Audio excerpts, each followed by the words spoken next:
It almost smelled like he was rotting from the inside. And I turned to go into the subdivision, and I black out. He was just visibly dehydrated. He wouldn't even cry at that point. Linda was collapsed, unconscious on the floor, next to the butcher knife. And I thought, whatever it is, they don't understand it. Next, two medical mysteries that defied the experts. For more than a year, little Avery Conley has suffered from violent bouts of vomiting and diarrhea.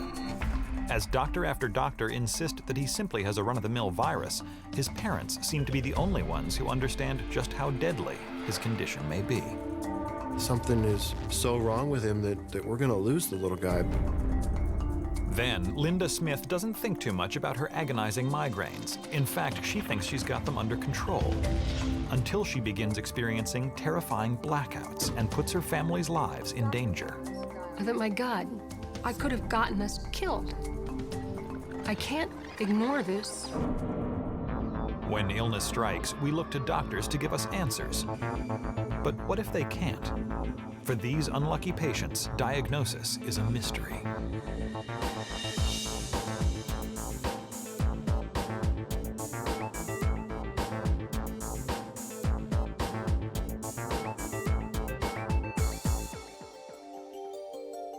Jamie and Robert Conley are ecstatic when their second child, Avery, is born on January 22, 2003 in Dallas, Texas. Now, big sister Emily has a little brother to play with. But soon after they bring Avery home, the Conleys realize that he's much more fussy when it comes to feeding than Emily had been. He did have reflux. He cried all the time, nonstop. It didn't matter what we did. He always seemed to be in pain. Jamie, a seasoned mom, suspects her newborn is just suffering from severe colic and hopes it will pass. But after a few weeks, Avery doesn't seem to be getting any better, so she decides to take him to see the doctor. He suggests that Avery may just have a sensitive stomach and encourages Jamie to try formula.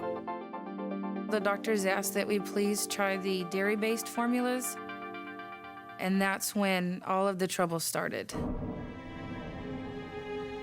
We were sitting on the couch, and I was feeding Avery, and I had fed him only 1 ounce. It felt like 10 ounces came back out shooting across the room.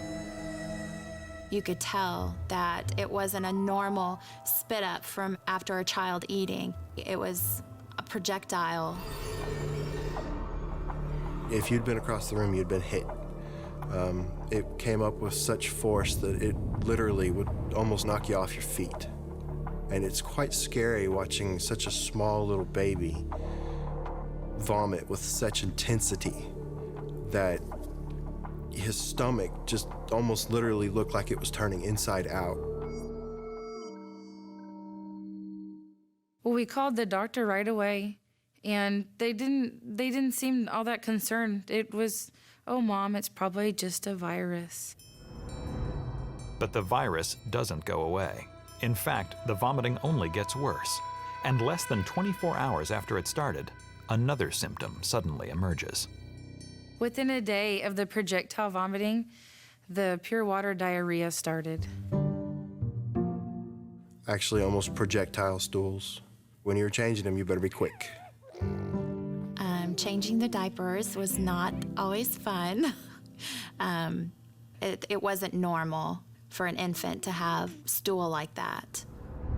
The smell from his diaper area was just absolutely horrible. It almost smelled like he was rotting from the inside. The Conleys have never seen anything like it before. Frightened by the bizarre symptom, they take 8-week-old Avery back to see the doctor. They're convinced he isn't suffering from any ordinary virus. This time, the doctor performs a head-to-toe examination, but finds little in the way of abnormalities. He then suggests that Avery may simply have an allergy to dairy products. The doctor suggested soy-based formula because some infants have better luck with that. The first feeding, we thought, oh, great, it's working, because he didn't throw it all back up. But the second feeding, we knew something was wrong because the same exact symptoms started over again. If he ate 4 ounces, at least 2 of it was coming back out. It was very difficult to watch him go through this, knowing that he's in pain and knowing that something's not quite right, but not really being able to do anything about it except try to hug him and hold him more. Robert and Jamie can't bear to see their son living in such agony. So, once again, they call their doctor looking for some answers. And once again, they're told not to worry. Avery just needs some time to adjust to the new formula. But when he starts to develop an acute diaper rash, Robert knows his son needs help, fast. His diaper rash was so bad that he actually had open sores. No amount of cream or paste or anything we could put on it would help. We'd have to keep him wrapped up in a towel for a few days until his skin would heal, that we could put a diaper back on him. He's looking pretty bad. His color's changed. He's a little bit whiter. He looks more emaciated. He's acting much more lethargic. And it's really starting to make us nervous that maybe something is so wrong with him that we're going to lose the little guy before we can figure out what's wrong.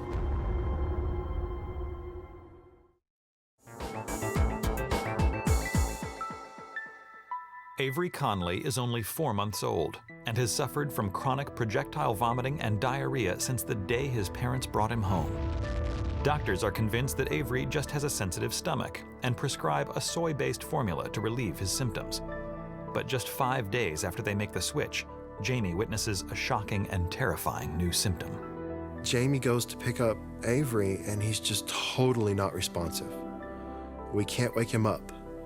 Nothing we tried to do can seem to wake him up. It's just like he's permanently asleep. In a state of panic, Jamie and Robert race their newborn son to the closest ER. As soon as they enter the hospital, nurses begin taking his vitals, and Jamie recounts exactly what's been happening to her son since the day he was born. I explained in detail that he had the projectile vomiting, the pure water diarrhea, and the diaper rash. He was just visibly dehydrated and lethargic. He wouldn't even cry at that point.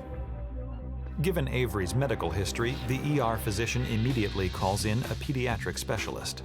Finally, Jamie believes someone will be able to give her a definitive diagnosis. The pediatric gastroenterologist came in the room and asked just a very few basic questions, wasn't even in depth. Got a stool sample and left the room. But her hopes are short-lived. And he came back in and said, okay, well, we'll send him home and just keep an eye on him, and if anything happens, follow up with the regular doctor. And we kind of sat there baffled as to what was that all about.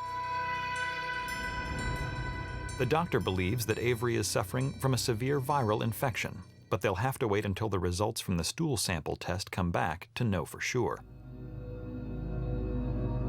Jamie and Robert head home and anxiously wait for the news.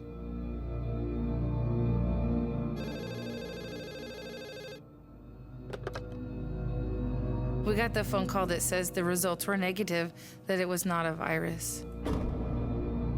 The doctor reiterates the same advice they've heard too many times before, that whatever's plaguing their son will run its course. They just need to give it some time. But over the next week, it's becoming very clear to the Conleys that Avery's health is declining at a startling rate. He's getting worse day by day. We can't wake him up for anything. And it almost takes 2 of us to bathe him, because one of them has to hold to keep the child from drowning because he won't wake up. And they don't think anything's wrong with him. Even more disheartening, doctors aren't the only ones doubting the Conleys' grave concern. Our family was just more of, no, it's a virus, or no, maybe Jamie and Robert are really making this up, or they're blowing it out of proportion. And after 4 months of managing Avery's bizarre symptoms alone, the stress is becoming almost too much for the couple to bear. It was very difficult working all the time, being gone from the family and coming home. Jamie's emotional state is getting worse. So I was basically handling all of this by myself, trying to handle feeding Avery, making sure I'm still paying attention to Emily and letting her know that she's still loved even though Avery is sick.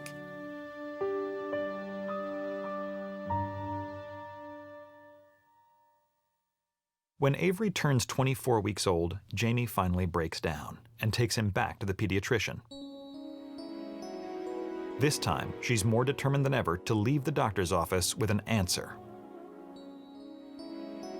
But the doctor, still convinced that Avery has a sensitive stomach, suggests that Jamie try feeding him a special hydrolyzed baby formula.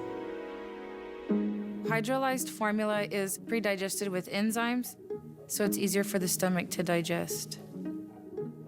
For the first few days, he actually started to improve. You could see that he was a little bit happier by the day. He was becoming happy again, and he wasn't afraid to eat anymore. It took a couple of feedings for him to realize that it wasn't going to just hurt his stomach when he ate. While there is a marked improvement in Avery's overall health, he's still occasionally throwing up. Food allergies still seem to be a likely culprit, so the pediatrician sends Avery to an allergist so they can run a few tests.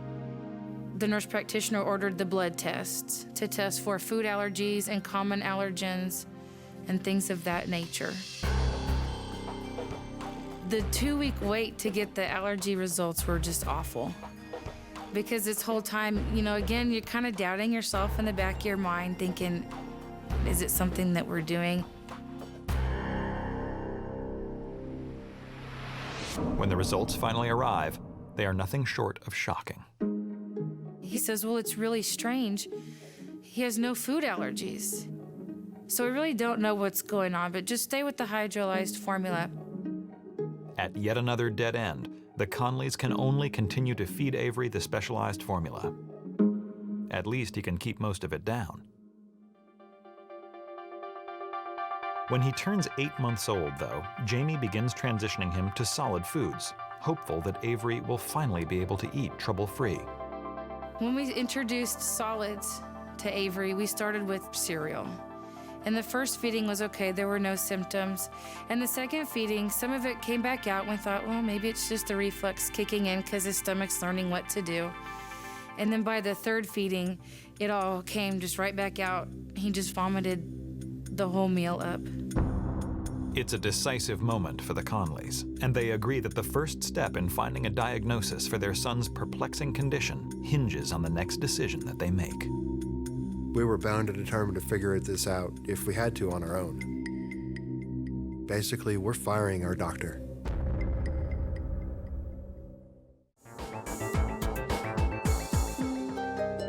Jamie and Robert Conley have been struggling to find someone who can help figure out what is causing Avery, their 10-month-old son, to suffer from chronic vomiting and diarrhea. Growing more and more distressed, the couple has finally decided to take matters into their own hands.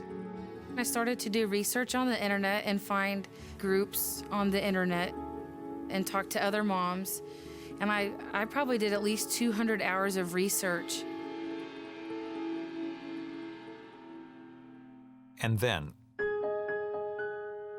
while the family is visiting relatives in Oklahoma, something happens that will change the Conleys' lives forever.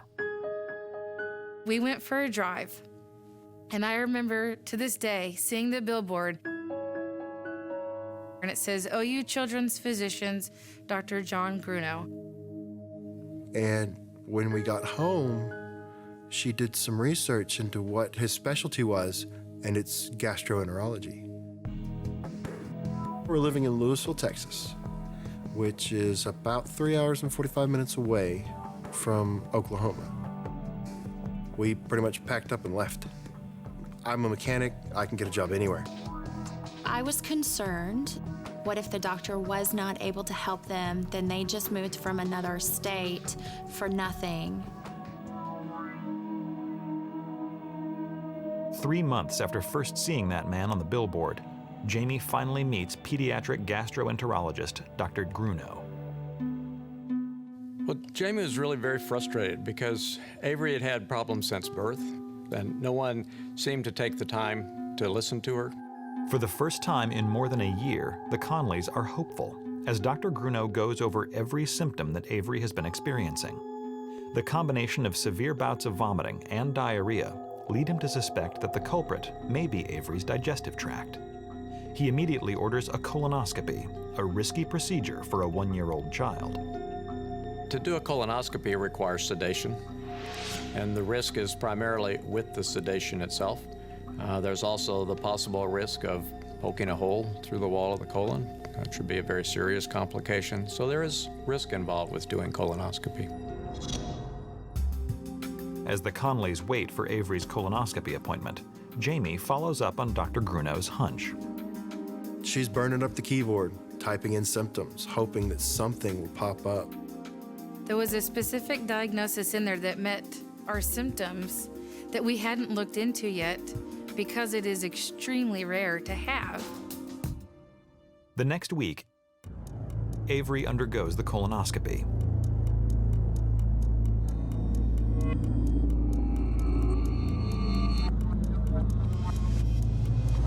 And as part of the procedure, Dr. Grunow takes a sample of his intestinal wall and sends it to the lab. When it's over, Jamie makes a special request. At the end, in the recovery room, I said, Dr. Grunow, can you test for this disease? I just know. Dr. Grunow agrees to the testing. And when the results come back 2 weeks later, Jamie's suspicions are confirmed. The biopsies, in fact, did show a much larger than usual number of mast cells. The elevation of these cells, the increased numbers, led me to think that, in fact, what we were dealing with is a form of mastocytosis. Mastocytosis is a rare disorder characterized by the presence of too many mast cells, which are found in the skin, lining of the stomach, and intestines. Mast cells are a type of regulatory cell. They have many different functions. People associate them primarily with allergic reactions. Mast cells play an important role in helping your immune system defend the body from disease by releasing chemical alarms, such as histamine, to tell the immune system to attack invading pathogens. But if you have too many mast cells, too much histamine can be released, causing the surrounding tissue to become inflamed. The mast cell in and of itself is not too much of an issue, but when it becomes activated, it releases a variety of different chemicals. The things that tend to activate mast cells are allergens, pollens, different foods. Because of the large number of mast cells in the intestinal tract, there are many symptoms that would accrue. Diarrhea, vomiting would be a common symptom, abdominal pain is common as well. And Avery certainly had his share of the diarrhea and the vomiting. Dr. Grunow goes on to explain that Avery's diarrhea and vomiting can in turn result in a total lack of energy, making Avery chronically unresponsive and literally putting his life in danger.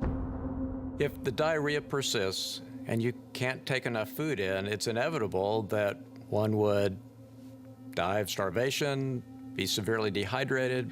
All these are very serious complications. But one key question remains. If Avery's mast cells were reacting to food allergens, why did he come up negative on all the allergy tests? In traditional allergy, there is an antibody, and when you do allergy testing, that's actually what you are measuring. In mastocytosis, that antibody is not there in large quantities. Though Jamie is relieved that Avery finally has a diagnosis, she still has a hard time understanding why none of the other doctors could connect the dots. Well, mastocytosis is not very common at all. It's one of those diseases we call an orphan disease, since there are fewer than 200,000 people in the entire United States who have manifestation of this disease. And if you are not specifically looking for it, you will never find it. While doctors continue to research a cure for this rare disorder, patients like Avery are being treated with a new prescription medication. It stabilizes that membrane of mast cells so that it cannot release the histamine. In addition, Avery must stay on a very restricted diet. He has to avoid food that sensitizes his mast cells, like dairy, egg, and cheese. Today, Avery is 3 years old, and with the proper treatment, he is thriving. Avery is a normal, rambunctious 4-year-old. All those doctor's visits were not because I had nothing better to do or I was over-worried. There is something wrong. You can never discount what a mother says. A mother knows her child better than anyone else. She may overstate the symptoms that she's seen, she may understate the symptoms that she's seen, but she knows what those symptoms are. While Avery Conley was lucky enough to have his diagnosis discovered within the first few years of his life, Linda Smith spent more than 20 years tortured by strange and life-threatening symptoms that no doctor could identify. Linda was born to a humble farm family in southern Minnesota. She was a strong little girl who learned the value of hard work at an early age. But when Linda hits puberty, her body begins to change in ways that she never expected. I started just being very fatigued, lightheaded, dizzy, weak, very weak. By the end of the morning chores, I would be very sick. Despite her strange symptoms, Linda keeps them to herself. When you're one of 10 kids, you don't go to the doctor for every little sniffle. You just don't. If you had a headache, or if you were nauseous, or if you were coming down with the flu, you were still expected to get your chores done. Linda does her best to manage her symptoms through the rest of her adolescence. And when she turns 18, she decides to leave the Minnesota cold and farm life for the bustle of Los Angeles. But almost as soon as she touches down in California, a new and very unexpected symptom begins to emerge. I started to notice migraines. It was very dramatic. It was almost like when I got off the plane, I could feel something's different. They were immense. They were off the charts immense. It made it very difficult for me to focus. Linda's chronic migraines, along with her dizziness and fatigue, make it next to impossible to concentrate on her new job. Desperate for some relief, she makes an appointment with a neurologist. He immediately orders a CAT scan to see if there's anything unusual about her brain. But the results come back normal. And he said, you know, everything looks fine. You know, you are in Los Angeles.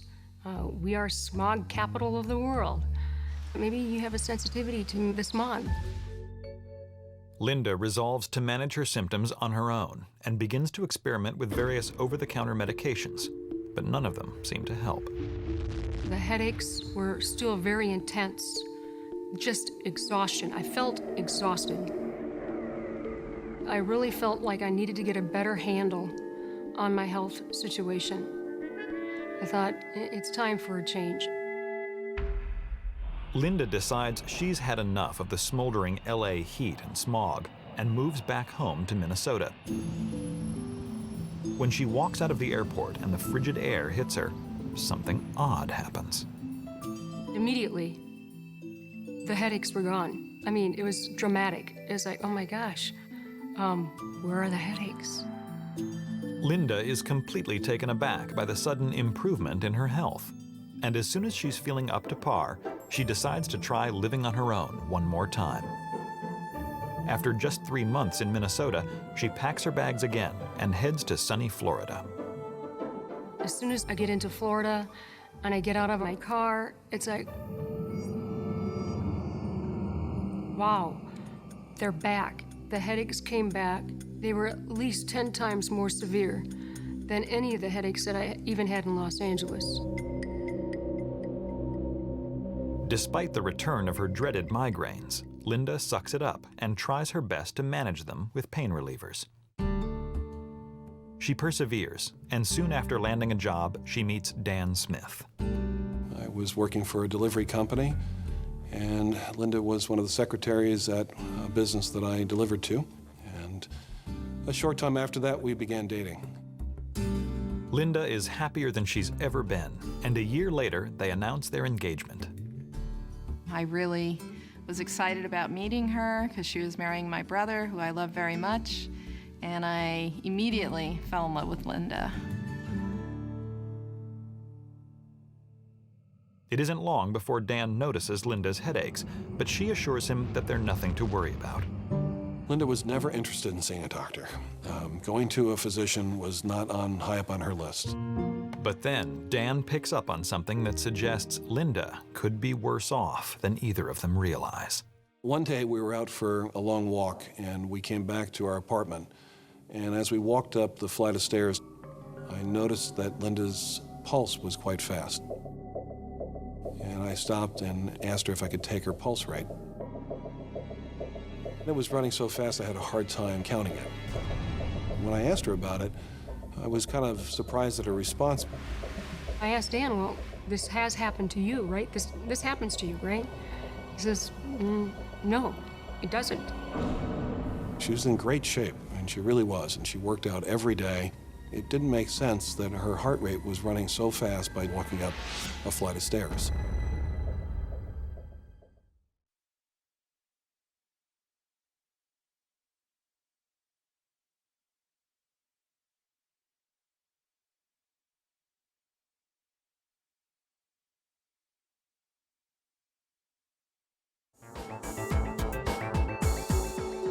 Linda Smith has experienced crushing migraines, extreme dizziness, and fatigue since she was 12 years old.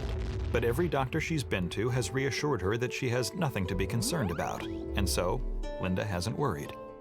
But when her husband sees her pulse skyrocket after climbing a single flight of stairs, he insists that she see another doctor. She took my blood pressure and my heart rates, and she said, you know, something's definitely not right here. But I would like to run an EKG and see how this test turns out. And just coincidentally, I had spoken with my mother and explained what was happening to Linda, and she asked whether or not there was any chance that Linda might be pregnant. She explained that she had had some scenarios herself where her heart rate changed when she was pregnant. So Dan went and got an EPT test, and sure enough, I'm pregnant. So I called the doctor back and explained to her it's a positive test, and we decided that EKG was no longer necessary. The Smiths eagerly await the birth of their first child. But at 6 months, Linda begins to experience some unusual cramping and makes an appointment with her obstetrician.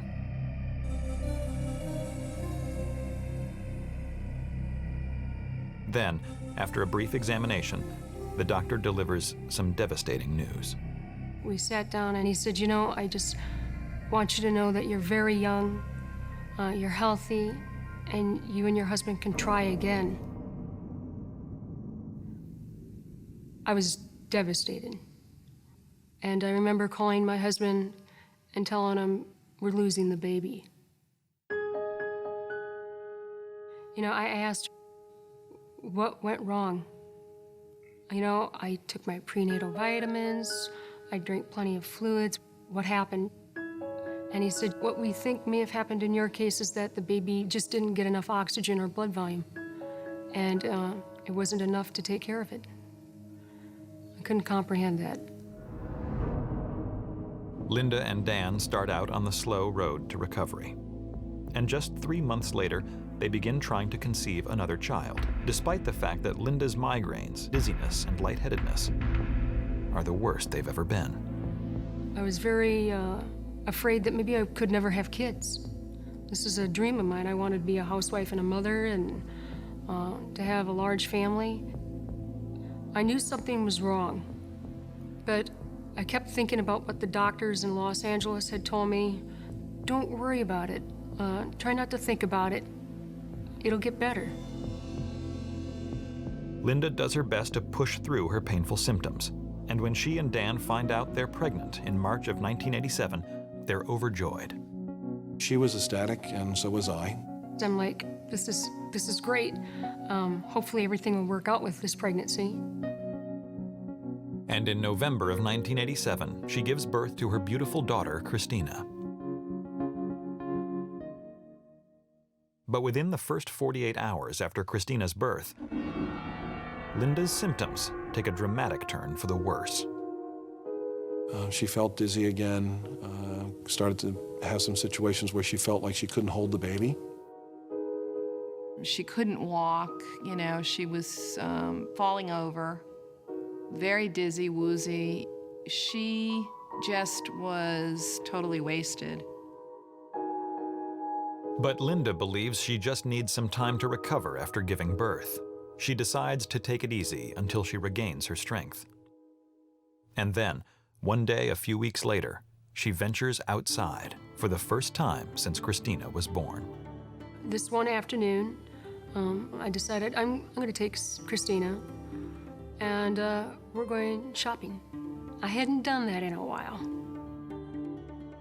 It's a very warm day out, and I'm thinking, gosh, I could fall asleep. I'm just exhausted. And I turned to go into the subdivision, and when I do, I black out. And I come to only moments before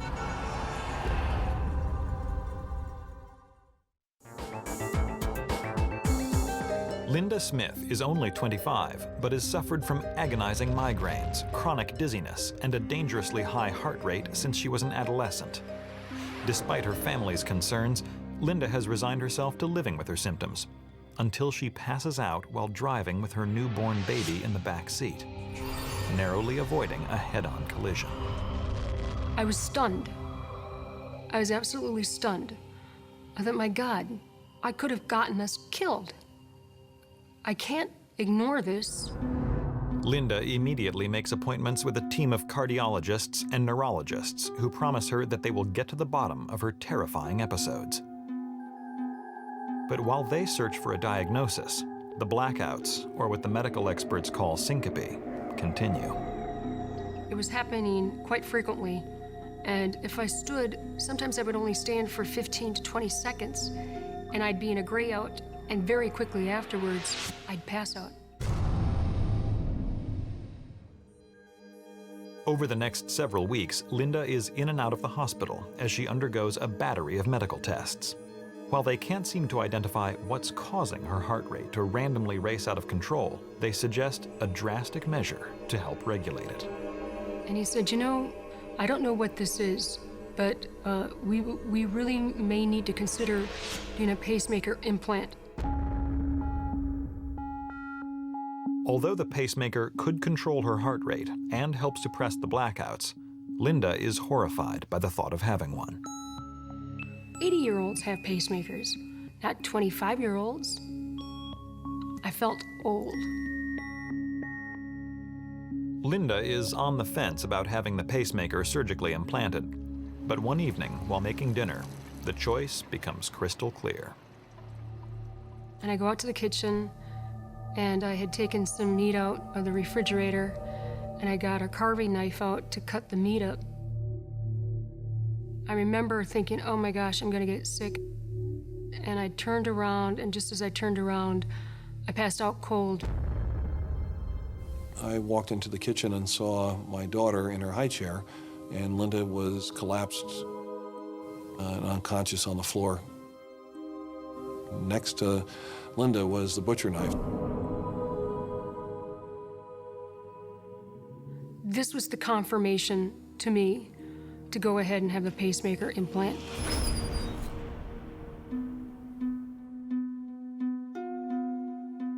Two days later, Linda is rolled into the OR for the surgery.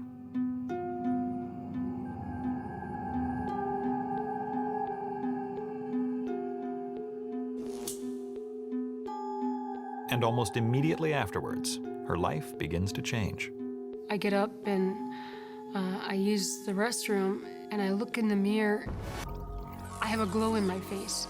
I thought, oh my gosh, this is what I look like with pink in my face. After the pacemaker was put in for a long time, Linda saw a really marked difference in what was happening to her. Her episodes of passing out really went away. Over the next few years, Linda and Dan have 2 more children. And despite her very busy life juggling her family's schedules, Linda is able to manage her migraines, dizziness, and fatigue, one day at a time. I'm able to get a pretty good handle on some of the other symptoms. I start to drink more fluid, and I start to take frequent rest periods throughout the day. But on a very hot summer afternoon in 1993, Linda's world is once again turned upside down. One day I decided I'm gonna mow the yard. And I'm about halfway through when all of a sudden, out of nowhere, I get this immense pain that shoots across my chest, goes down my left arm, up my neck, and into my left side of my face. And I get into the house, and I called Dan at work, and I said, Dan, I'm really not well. You need to come home. And I passed out while speaking to him on the phone. Dan rushes Linda to the ER. And his sister, Mary Ellen, a registered nurse, meets them there. Their fear at the time is that the pacemaker has simply stopped working. I went out and I spoke with the nurses at the desk. I said, I'm really worried about my sister-in-law. She's having chest pain and her blood pressure's really low. Can somebody help her? They just kind of rolled their eyes, essentially, and didn't really respond. Linda is discharged the next day without any diagnosis, referral, or prescription. And I was getting very frustrated to the point where I kind of thought there's no real purpose in going back to another physician. They just don't understand this. Whatever it is, they don't understand it.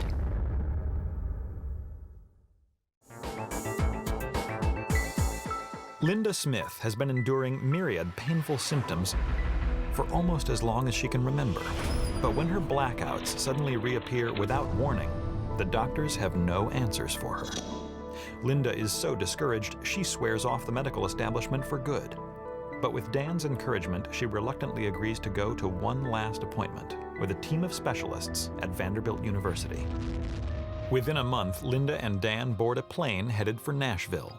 Dr. David Robertson is now in charge of Linda's case. Well, I came by her room soon after she arrived, having heard that litany of problems that she had faced. He sits down with us and he explains what tests they're going to run. And I think, let's do it. Dr. Robertson's goal is to try to figure out why Linda's heart rate and blood pressure are so variable. The body regulates blood pressure and heart rate so that they are at the appropriate level while you're lying down, while you're seated, and while you're standing. And that level must be high enough that all the blood can get right up to the brain. First, Dr. Robertson gives Linda a specialized exam called a tilt table test, in the hope that it'll shed light on her abnormal heart rate. The head of that tilt table gradually goes up as we are monitoring blood pressure and heart rate to give us the full picture of what the heart is experiencing at that time. The test confirms that Linda's blood pressure and heart rate hit shockingly high levels when her head is elevated. Normally, the heart rate might need to go up 10 beats per minute to keep blood going to the brain where it needs to be. In Linda's case, there was an immediate increase in her heart rate of 32 beats. And moreover, the blood pressure had to rise also. Next, Dr. Robertson begins conducting a test to monitor Linda's catecholamine levels. Catecholamines are a type of neurotransmitter released from the nervous system to regulate heart rate and blood pressure. What we then did was to assess the catecholamines During our tests on the tilt table, we found that they were extremely elevated, and this confirmed the nature of her problem. It really had to be orthostatic intolerance.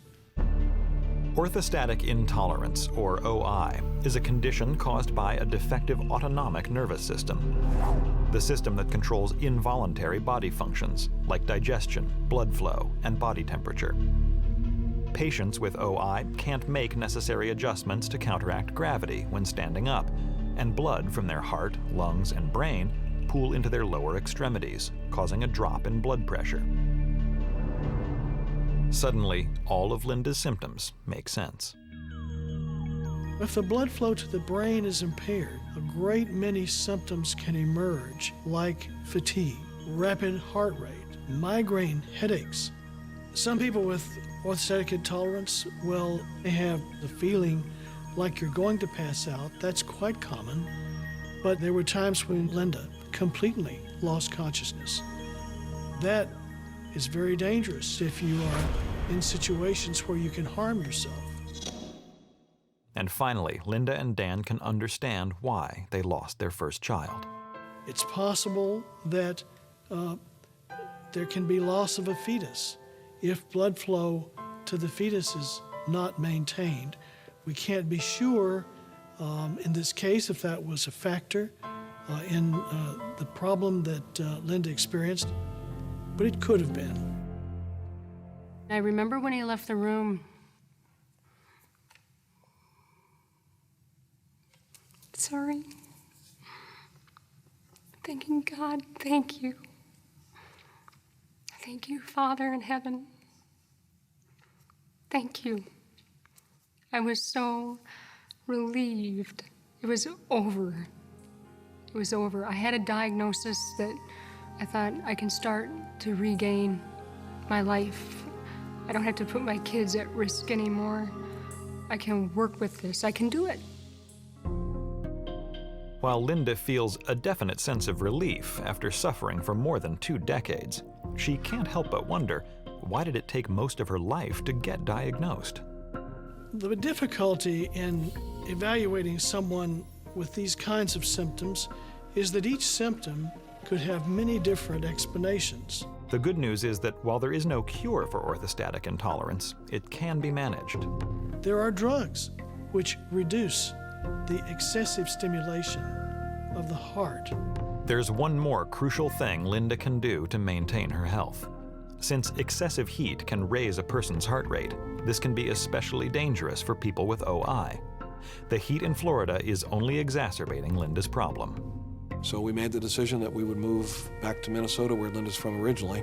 A climate that was better suited for Linda would be better suited for all of us. Today, Linda's kids are almost all grown up, and she and Dan have dedicated their lives to helping others cope with this little-known condition through their National Dysautonomia Research Foundation. I thought if you could start an organization that would help to give patients the ability to reach out to other patients would be very helpful. There are a large number of people that are impacted and can't find adequate care. And there were times I wanted to give up and not persevere. I knew if I did that, I was going to put my children in harm's way, myself in harm's way, and quite possibly complete strangers in harm's way. And I couldn't do that.